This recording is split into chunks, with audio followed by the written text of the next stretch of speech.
Good afternoon! Happy Holy Monday today. So ayan, gising na po ang aking pepelat.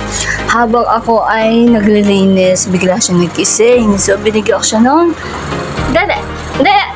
Pinagugulo niya po yung pampers niya, tsaka yung mga napkin ko. Pagligpit na rin ako, finally. Maayos na. Hindi ko na po na-videohan kanina. O, di ba? Ayan, back to normal. Magliligpit lang po tayo habang may time. O, di ba? O, di ba? O, di ba? Hakot ko. Baba ko, liligpit ko. Tapos, pag aalis na naman, ligpit na naman. Di ba? Kapagod ko, ne? Ay, walang decision. Di ba? Yan.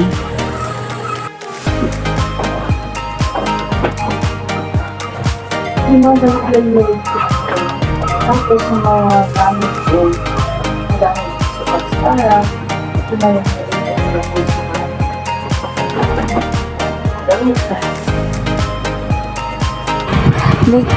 ligpit ng mga gamit na naman. Hello mga kamarites, kamusta po kayo?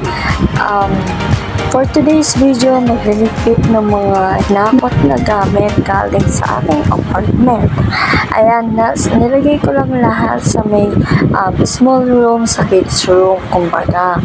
And inaayos ko muna yung mga clothes ko. Hindi ko na yung tinagal sa hanger para madali ko na lang siya makuha. Abang yung baby ko is dumidede sa kwarto at umiiyak. Ayan, minamadali ko na ang oras na yan para makatapos na ako at mailagay ko na.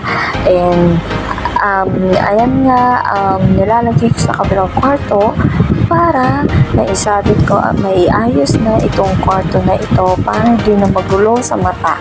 Ang kalat kasi, so syempre nilalagay ko lang muna yung mga damit, then yung mga important na gamit ang ililigpit ko lang, ilalabas ko.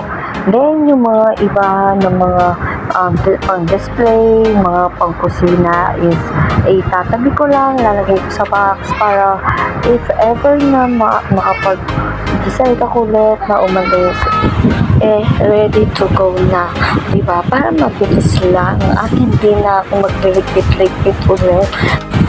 Bye-bye!